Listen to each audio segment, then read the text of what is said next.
Mga kwento ni Felmo.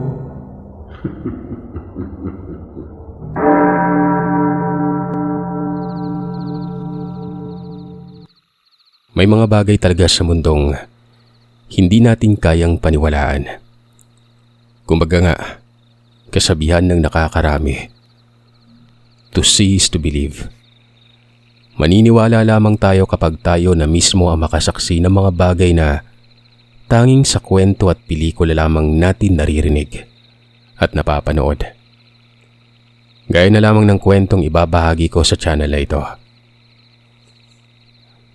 Mapagpalang araw sa inyo, Sir Seth. Ako nga pala si Roy, tubong Cagayan de Oro. Nangyari ang kwentong ibabahagi ko sa inyo taong 1989. Naglalakad na ako pauwi sa bahay namin nang makasabayan ko ang matandang lasinggerong si Mang Tisoy.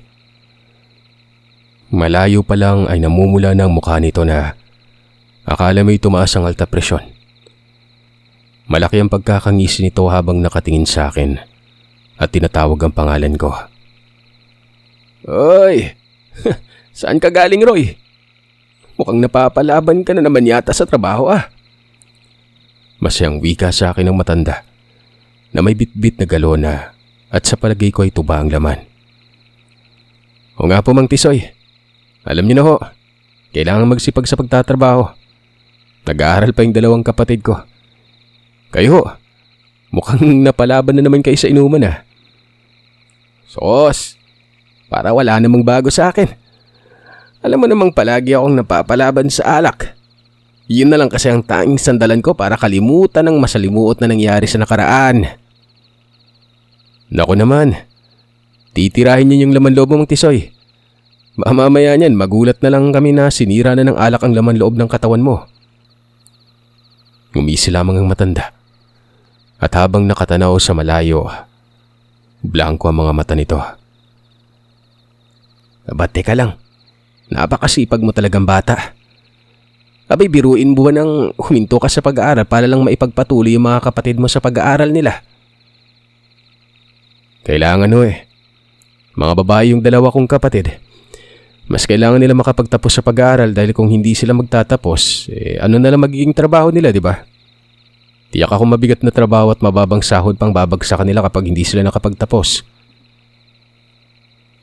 Tumangutang ito at nagwikang tama umano ako sa pag-iisip. Pero sana iisipin ko rin na magiging kinabukasan ko. Dahil hindi lahat na magkakapatid ay nagtutulungan pagdating sa kahuli-hulihan.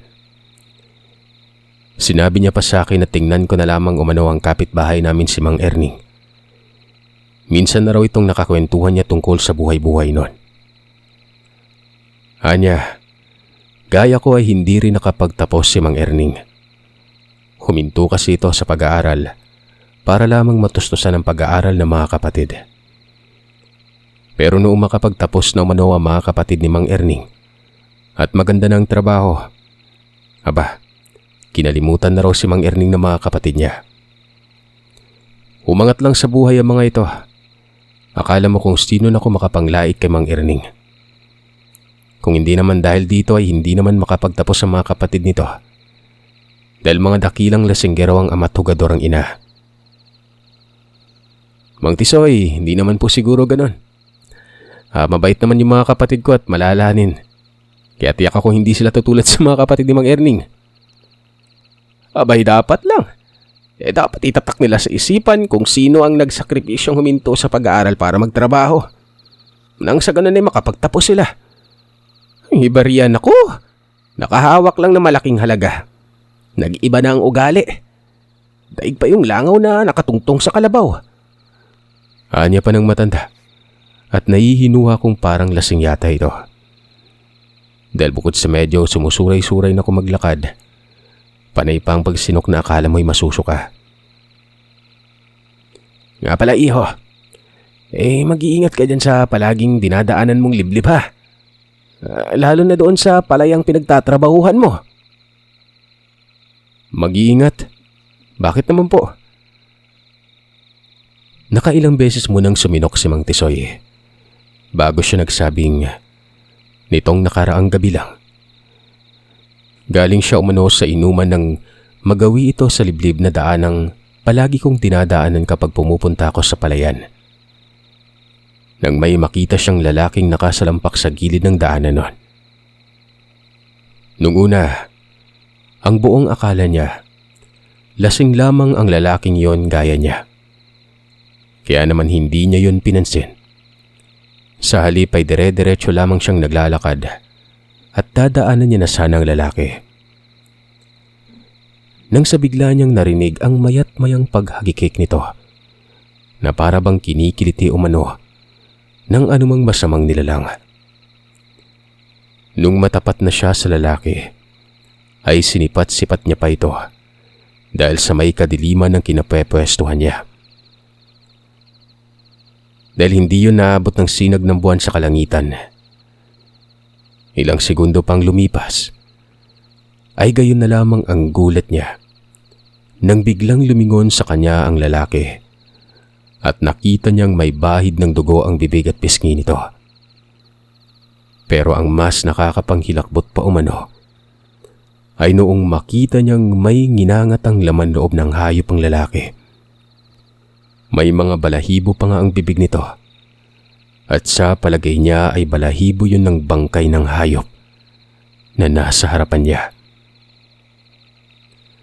Nakangisi ng nakakatakot ang lalaki habang hindi inaalis ang tingin sa kanya. Ayon pa kay Mang Tisoy, matapos niyang makita yon ay aaminin niyang talagang tinakasan siya ng pagkalasing at dinaig pa ang pusang ginulat sa bilis ng pagkaripas ng pagtakbo. Anya, hindi talaga siya tumigil sa kakatakbo hanggat may nararamdaman pang lupa ang kanyang mga paa. Sa kadahilan ng takot na takot siyang maabutan ng lalaking kumakain ng hilaw na laman na loob ng hayop. Alam mo iho, tumanda na ako dito sa mundong ibabaw. Maraming beses na ako nakasaksi ng ganong klaseng kaganapan. Yung iba pa nga'y grabe ang kahindik-hindik na nasaksihan ko eh. Pero noon yun, medyo bata-bata pa ako at may kalakasan pa. Wika niya at sisinok-sinok pa. Buong akala ko ay tatantanan na ako ng mga masasamang nilalang na yan. Ay hindi. Ang ibig kong sabihin, akala ko ay hindi na ako makakita pa ng ganong klaseng kaganapan. Pero nagkamali pala ako dahil mukhang hanggang sa kamatayan, hindi ako tatantanan ng mga masasamang nilalang na iyan. Kaya ikaw iho, huwag ka magpapaabot ng gabi sa daanang yan ha. At baka makita mo yung nakita ko noon. Napapailing na lamang ako habang pinagmamasdan ng matanda nun. Naisip kong lasing lamang si Mang Tisoy ng mga sandaling yon. Kaya't kung ano-ano ang nasasabi nito.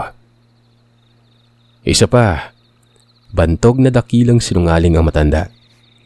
Dahil nga sa tuwing nalalasing ito ay kung ano-ano ang sinasabi tungkol sa mga aswang. Kaya siya noon raw, nung kabataan niya pa ay marami siya mga nakakalabang aswang. At isa siya sa mga manunugis na mga aswang nun. Basta, kung ano-ano mga klaseng kaganapan pa tungkol sa aswang ang sinasabi ni Mang Tisoy sa baryo namin. Kaya pinagtatawanan na lamang siya ng iba. At ang iba naman ay sinasabihan siyang matandang sinungaling. Kahit anong kwentong barbero pang sasabihin niya, hindi sila naniniwala dahil wala namang ebidensya at puro kasinungalingan lamang ang mga pinagsasabi nito. Kapag naman hindi siya lasing ay tahimik lamang ito at aakalain mong hindi makabasag pinggan. Nga pala Sir Seth, masingit ko lang. Dahil lamang sa baryo namin si Mang Tisoy. Nung una ay inakala naming pulubi lamang siya na nagawi sa baryo namin pero nung makausap siya ng mga kababaryo ko, matino naman siyang kausap kung hindi lasing. Nang malaman nga ng mga kabaryo namin na walang matitirhan si Mang Tisoy, ay nagpresenta silang gawaan ito ng kubo sa dulong baryo. May bakanting lote kasi sa dulong baryo at pagmamay-ari yun ng kapitan. Simula nga ng manirahan na sa baryo namin si Mang Tisoy, ay naging malapit na ako dito. Mabait kasi ang pinapakita ng matanda at pala kaibigan nito at magiliw makipag-usap. Huwag lang talagang malasing dahil sa oras na malasing yon, kung ano-ano na ang lumalabas sa bibig niya. Alam mo, iho, alam kong hindi ka naniniwala sa mga sinasabi ko sa'yo pero payong kaibigan lang. Sana makinig ka sa sinasabi ko. Malapit ka na sa akin kaya nag-aalala ako para lang sa kapakanan mo. Wika niya pa. Ng mga sandaling yon matapos magsalita ni Mang Tisoy, ay para bang may kung sino ang bumulong sa isipan ko at nagwikang paniwalaan ko ang sinasabi ng matanda. Nang tingnan ko si Mang Tisoy, seryoso itong nagsasalita nun. Sige po Mang Tisoy, huwag po kayo mag-alala. Palagi ko pong tatandaan yung sinasabi nyo. O siya. Mag-iingat ka. Lilihis na ako ng daan. Dito kasi sa kabila ang daan ko papunta sa bahay ko. Nang mag-isa na lamang akong maglakad pauwi sa bahay, ay hindi pa rin mawala-wala sa isipan ko ang tungkol sa sinabi ng matanda.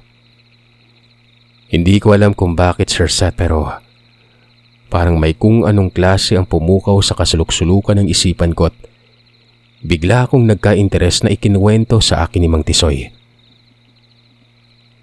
Hindi ko alam kung dala lamang ba yon ng kabinataan ko o ano ba talaga. Pagkarating ko nga sa bahay namin, ay nadatnan ko ang mga magulang kong nag-uusap. Narinig kong pinag-uusapan nilang tungkol sa nangyari sa kapitbahay naming may sakit nun, na si Lola Lita.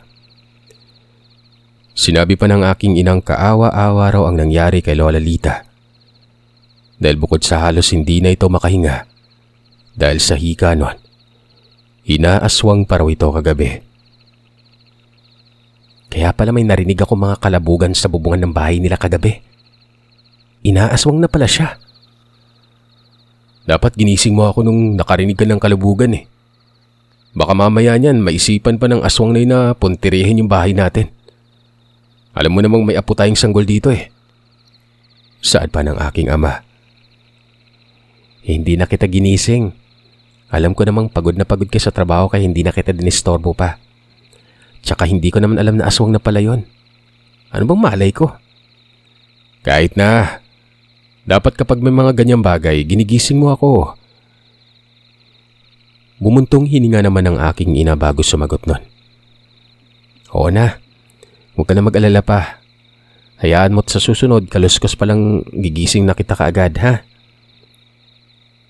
Matapos kanilang magdiskusyon, inutusan ako ni tatay na mag-ipon ng maraming goma o kaya naman ay gulong ng sasakyan. Magpapausok raw siya mamaya kapag mag-aagaw ng liwanag at dilim para walang mga masasamang nilalang umano ang makakalapit sa bahay namin. Naniniwala pa rin kayo sa mga ganyan, tay? Alam niyo po, panahon pa ni kopong-kopong yung mga yan. Wala nang aswang sa panahon natin ngayon. Wika ko pa sa kanya at kinukumbinsi siyang hindi totoo ang aswang. Abat mas marunong ka pa sa aking bata ka. Sumunod ka na lamang sa mga sinasabi ko kung ayaw mong masapok ang masabon dyan. Anya. Sige po tay. Maghanap po ako mamaya pagkatapos ko magbihis. Tugon ko. Nang matapos na ako magbihis ay agaran na nga akong naghanap ng mga bagay na ipinag-uutos ng aking ama. Habang naghahanap, naalala ko ang sinabi ni Mang Tisoy tungkol sa nakita nitong lalaking kumakain ng hilaw na karne. Naalala ko ring naikwento sa akin ng matandang dati siyang manunugis ng mga aswang. Kaya naman nasambit ko sa sariling puntahan na lamang ang matanda para magtanong kung may alam pa ba itong pangontra sa mga aswang maliban sa gomang pauusukan na sinasabi ni tatay. Nagmadali ko nang tinunto ng daan papunta sa bahay ni Mang Tisoy. Nang nasa bakuran na ako ng bahay niya, natanaw ko kaagad ang matandang nakaupo sa mahabang upuang yari sa kawayang nasa gilid ng bahay nito. Oh, anong atin at nagawi ka rito, iho? Nakangiting tanong niya sa akin. Ano po kasi Mang Tisoy? Itatanong ko lang po sana kung may alam kayong pangontra sa aswang. Kanina kasi bago tayo maghiwalay ng daan, nabanggit niyo sa akin yung tungkol sa pagiging isang manunugis niyo sa mga aswang. Tanong ko. Ngumiti ang matanda at tumayot, pumasok sa loob ng bahay. Nagtataka naman ako dahil hindi man lamang siya nagsalita nun. Ni hindi niya man lang sinabi sa akin kung may alam ba siya tungkol sa pangontra sa aswang o wala.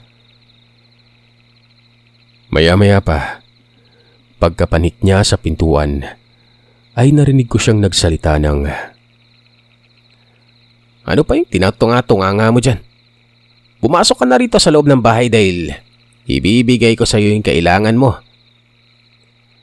Nabuhayan ako ng loob at agaran na nagmadaling sumunod sa matanda. Nung nasa pintuan na ako ng bahay, sandali akong napahinto at bahagyang umatras. Dahil sa parang may kung anong boltahe ang dumaloy sa katawan ko paghawak ng pintuang yon. Nakita ko pang tumawa ng bahagya ang matanda. Tapos ay may binabanggit siyang mga katagang tanging siya lamang ang nakakaintindi.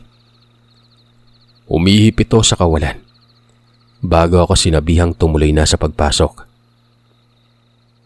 Sa susunod kasi, huwag kang hawak-hawak kung saan ha.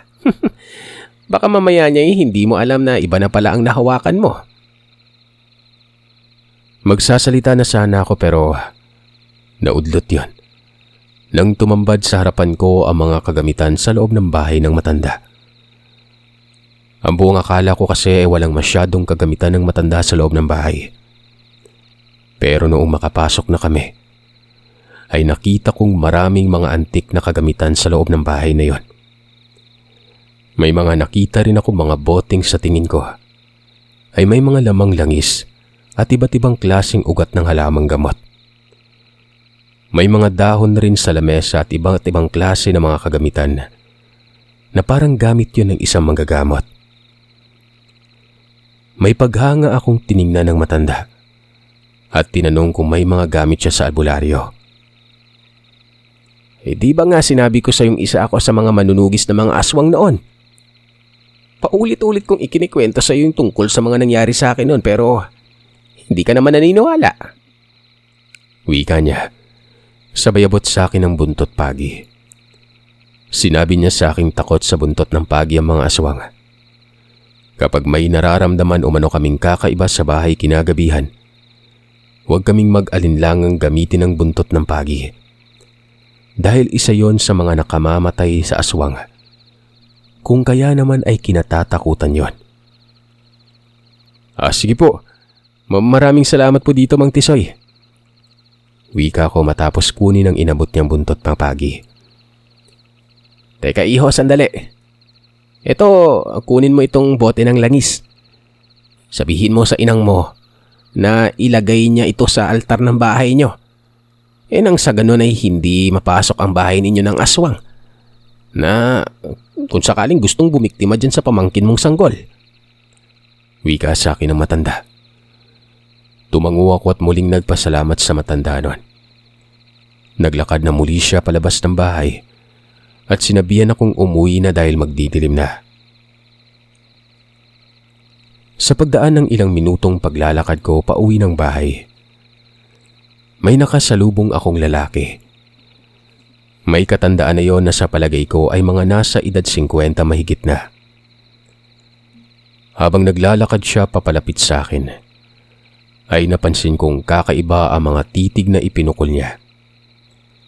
Masama ito kung makatingin at pailalim na para bang may matindi akong nagawang kasalanan sa kanya. Nagkibit balikat na lamang ako at nagwika sa isipang, wala naman akong ginagawang masama sa kanya. Hindi ko nga siya kilala kaya bakit ko siya pagtutuunan ng pansin, di ba? Huwag niya lang talaga akong kantiin. Hindi ko siya atrasan. Dire-diretso lamang akong naglakad at pigilang hininga. Dahil habang papalapit sa akin ang lalaking yon, ay may nalalangap akong napakapanghing amoy. Hindi ko mawari kung amoy panghiba ng matanda o amoy panghi ng pusa. Nung makalagpas na sa akin ng bahagya ang lalaki ay Saka pa lamang ako napabuga ng hininga. Takte, baho naman nun. Sambit ko sa sarili ko at bahagyang napalakas ang boses ko nun. Saglit akong napahinto nang maisip ko ang binitawan ko mga kataga. Tiyak akong narinig ng lalaking sinabi ko. Nang lingunin ko nga ang lalaki ay nakahinto rin ito at nilingon ako kung kanina ay napakasama lamang nitong tumingin. Ng mga sandaling yon ay nakamulagat na ito at para bang pusang nakahandang mandamba anumang sandali nun. Mabilis na akong naglakad at hindi na nilingon pa ang lalaking ito.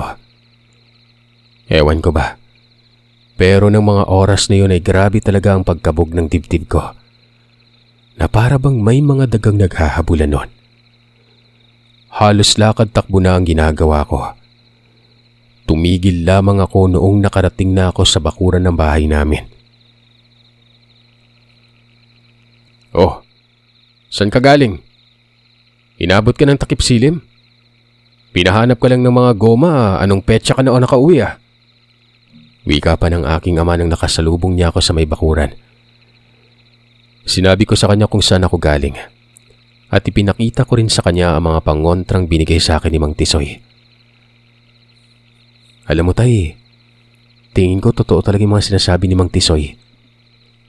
Panimulang wika ako sa aking ama nung nag-umpisa na kaming magpausok ng goma. Anong totoo yung sinasabi mo? Yung tungkol sa mga sinasabi niya kapag nalalasing siya. Alin doon? Yung sinasabi niyang isa siya sa mga manunugis ng aswang? O yung sinabi niyang pinatay ng mga aswang yung pamilya niya, kaya nagpalaboy-laboy na lamang siya nun? Parehas po. Alam niyo kasi kanina pagpunta ko sa bahay ni Mang Tisoy, marami siyang mga pangontra sa aswang. Sa pintuan pa lang ng bahay niya may mga nakasabit ng pangontra eh. Sandaling tumahimik ang aking ama. Pagkatapos ay seryosong nagsabing naniniwala naman raw siya sa matanda. Alam niyang totoo ang mga sinasabi nito tungkol sa aswang kapag nalalasing ito. Dahil noong minsang pumunta ito sa bahay ng matanda para manghingi ng pananim na gulay, nakita niya rin ang mga bagay na nakikita ko sa loob ng bahay ng matanda nun. Nakakwentuhan niya rin ito ng masinsinan tungkol sa pinagdaanan sa buhay bago pa naging palaboy si Mang Tisoy. Kung ganun po, bakit hindi mo naman lang siya pinagtanggol sa mga kapitbahay nating hindi naniniwala sa kanya? Kinukot niya at pinagtatawanan pa eh. Alam mo, kahit ipagtanggol mo yung matandang yon, wala rin namang maniniwala. Parang hindi mo naman kilala yung mga kapitbahay natin. Alam mo namang maniniwala lang sila kapag mismong mga mata na nila yung mga nakasaksi sa mga kaganapan. Lalong-lalo yung mga hindi na kapanipaniwala ng mga bagay. Dagdag pang saad ng aking ama, ganon din naman siya nung una. Hindi siya naniniwala kay Mang Tisoy. Dahil ang buong akala niya ay puro kalokohan lamang ang sinasabi ng matanda na yon. Kapag kasi hindi ito nalalasing, ay hindi naman pala salita ang matanda. Saka lamang magdadaldal kapag languna sa alak kaya hindi talaga paniniwalaan ng mga kababaryo. Hayaan mo, darating rin naman ang araw na maniniwala yung mga kababaryo natin sa mga sinasabi nun. Wika ni tatay. Hindi na lamang ako nagsalita pa. Sa halip ay pinagpatuloy ko na lamang ang ginagawang pagsisiga ng goma. Matapos kong magsiga ay hinayaan ko lang na umusok yun ng umusok sa labas ng bahay. Ang aking ama naman ay naglagay na rin ng mga pangontra sa buong kabahayan. Partikular na sa silid-tulugan ng panganay kong kapatid. Kung hindi nyo kasi na itatanong, kapapanganak pa lamang ng panganay kong kapatid at pakiramdam ng mga magulang ko ay parang may umaali-aligid na hindi ka ay-ayang nilalang sa bakuran ng bahay. Simula noong mga anak ang kapatid ko. Habang inaayos ko ang gomang sinusunog, ay muli kong natanaw ang lalaking nakasalubong ko kanina. Nasa labas siya ng bakuran at para bang may tinatanaw mula sa kung saan. Sino kayang tinitingnan ng taong yon? Sandaling at malapitan, sabi ko. Tumayo na ako't at manglalakpitan na sana ang lalaking ito. Nang sa makita kong mabilis na itong naglakad palayo. Malaki ang hakbang ng mga paa nito na parabang may hinahabol siyang tao. Nagmamadali pa ako maglakad para habulin ng lalaki at tanungin kung ano ang ginagawa nito sa harapan ng bahay namin. Teka lang po, ano pong kailangan niyo at nakatanaw kayo kanina sa bahay namin? Malakas ang boses na tanong ko nung medyo makalapit na ako. Hindi ako pinakinggan ng lalaki. Ni hindi nga ito lumingon. Kahit na alam kong narinig niya ang tanong ko na yon. Mas binilisan ko pa ang paglalakad para maabutan ko na ang lalaki. At harapang matanong sa kanya kung bakit nasa harapan siya ng bahay namin. Pero sa hindi ko mawaring dahilan, kahit anong bilis ng paghakbang ng mga paa ko, ay hindi ko maabot-abutan ang lalaki. Hanggang sa tuluyan na siyang naglaho. Loko yun ah. Tanging nasambit ko at napapailing na lamang ako na bumalik sa bahay. Oh, saan ka na naman galing at iniwan mo yung gomang pinapausok mo? Hindi mo man lang inayos yung goma para masunog lahat. Sambit ng aking ama. Kasi tay, may lalaki akong nakita eh. Kanina pa nakatayo dyan sa labas ng bakuran. Kala ko may kailangan kaya nilapitan ko. Pero nagmadali namang umalis. Tinanong niya ako kung sinong lalaki ang tinutukoy ko. Kilala ko ba raw yun? O kaya'y namumukhaan ko ba? Sinabi ko sa kanyang hindi ko kilala pero kung babalik yun o magkita kami sa kung saan ay makikilala ko ang lalaki. Hayaan mo na't baka nagmamasid-basid lang yon. Makahulog ang wika ng aking ama. Nagmamasid-masid tay? Bakit naman? Wala. Sige na, ipagpatuloy mo na yung ginagawa mo dyan. Nga pala, dun din sa likuran ng bahay natin magsunog ka rin ng goma ha. Medyo ilayo mo lang sa bintana ng kwarto ng ate mo para hindi malanghap ng bata yung usok. Sige po tay, ako na po yung bahala. Isa-isa ko nang ginawa ang mga ipinag-utos sa akin ng aking ama. Nung sumapit ng gabi, nasa kalagitnaan kami ng hapunan. Nang walang ano-ano ay bigla na lamang bumulahaw ng iyak ang anak ng kapatid ko. Mabilis namang tumakbo ang mga magulang ko sa silid na tinutulugan ng kapatid ko nun. Sumunod na rin ako para alamin kung ano ang nangyayari. Anong nangyayari dito? Bakit umiiyak ang bata? Tanong ni nanay at agarang nilapitan ng sanggol nun.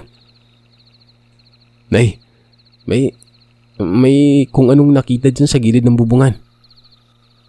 Nangangatal na wika ng kapatid ko. Ano? Ayusin mo nga yung pagsasalita mo. Hindi kita maintindihan. Tanong ni nanay. Humugot ng malalim na paghinga ang kapatid ko bago nagsalita nun. Anya, kanina habang pinapadede niya ang anak niya, ay bigla siyang napatingin sa taas ng bubungan malapit sa may bintana. Nakita niya ang kamay ng isang taong nangingintab sa langis nun. Kamay na may mayayabong na balahibo na akala mo'y balahibo ng unggoy. Napamura naman ang aking ama at mabilis nang binuksan ang bintana para tingnan kung nasaan na ang sinasabi ng kapatid ko. Pagkabukas niya ng bintana, ganun na lamang ang gulat namin. Nang bigla na lamang may malakas na lumagabog pabagsak sa lupa na parang nalaglag yun mula sa may itaas. Lalapit na sana ako sa aking ama para tingnan kung ano yung lumagabog sa labas. Nang sa mabilis niyang isinara ang bintana at pasigaw na sinabihan ng kapatid kong buhatin niya ang anak niya at lumabas na ng kwarto nun. Anong nangyari? Anong nakita mo? Tanong ng aking ina sa aking ama. Hindi ito sinagot ni tatay. Bagkos ay sinabihan ako ni tatay na kunin ang buntot ng pagi na nakasabit sa bintana. sabay dumiretso ito sa kusina. Pagbalik niya ay may bitbit na siyang talibong. Ako naman ay hawak-hawak ko ng buntot pagi nun. Sinabihan niya akong sumunod sa kanya at huwag nang magtanong pa ng magtanong. "Kayo dyan, isarado niyo kagad ang pintuan pagkalabas namin ha." Utos ni tatay. Sabay kuha ng 2 flashlight at binigay sa akin ng isa nun. Hindi na nga ako nagtanong pa. Agaran na akong sumunod sa aking amang patakbong lumabas ng bahay. Pagkalabas namin, agaran na siyang tumakbo papunta sa likuran. "Tay, sandali! Hintayin niyo ako!" Tawag ko sa aking ama dahil sa bilis ng takbo niya. "Tarantula kang bata ka oh! Bilisan mo diyang tumakbo dahil makatakas na yung aswang niyan." Saktong pagkarating namin sa likuran ng bahay, nang hilakbot ako at panandali ang tinakasan ng kaluluwa. Sa kadahilanang bigla na lamang may dumambas sa akin at walang pag-alinlangang naibaon sa braso ko ang mahabang kuko nito. Para itong tigre, parang balak akong lapain nun. Sigaw na ako ng sigaw habang humihingi ng tulong sa aking ama. Dahil sa madilim na ng mga sandaling yon at walang buwan sa kalangitan, kaya't hindi ko maaninagan kung anong klaseng hayop ang dumambas sa akin. Nagbabagang mapupulang mga mata lamang ang nakikita ko. Pagkadamba kasi nito ay nabitawan ko ang bitbit kong pang-ilaw at ang buntot ng pagi. Nagpagulong-gulong kami hanggang sa pumaibabaw na sa akin ang nilalang na ito. Nakapako pa ang mayayabong na balahibo ng nilalang at langhap na langhap ko ang napakabahong amoy na dire-diretsong pumasok sa sikmura ko't talagang nakakasulasok yon. "Tay! Tulong, tay!" Tanging pagsigaw ko na lamang dahil kahit anong gawin ko ay hindi ko talaga maaninagan ang nilalang na patuloy pa rin nakikipagbuno sa akin nun. Walang ano-ano ay narinig ko ang boses ni Mang Tisoy. Sumisigaw ito't hinahamon ang nilalang na dumudumog sa akin. "Hayop ka! Bitawan mo yan at ako ang harapin mo!" Rinig kong sigaw ni Mang Tisoy. Kasabay noon ay ang bahagyang liwanag na tumapat sa gawi ko. Nung matapatan na ako ng liwanag at makita ko ang kakilakilabot na wangis ng napakaitim na nilalang, ay halos himatay na ko sa labis na hilakbot. Napamura pa ako sa isipan at nagsisisigaw na alisin na sa harapan ko ang napakapangit na nilalang na yon. Nakita ko namang lumapit ang aking ama't si Mang Tisoy at akmang hahambalusin ni tatay ng bitbit niyang talibong nilalang. Kaya nga lang ay hindi niya yun magawa-gawa dahil baka biglang umilag ang aswang at ako ang matamaan. "Anak ka nang!"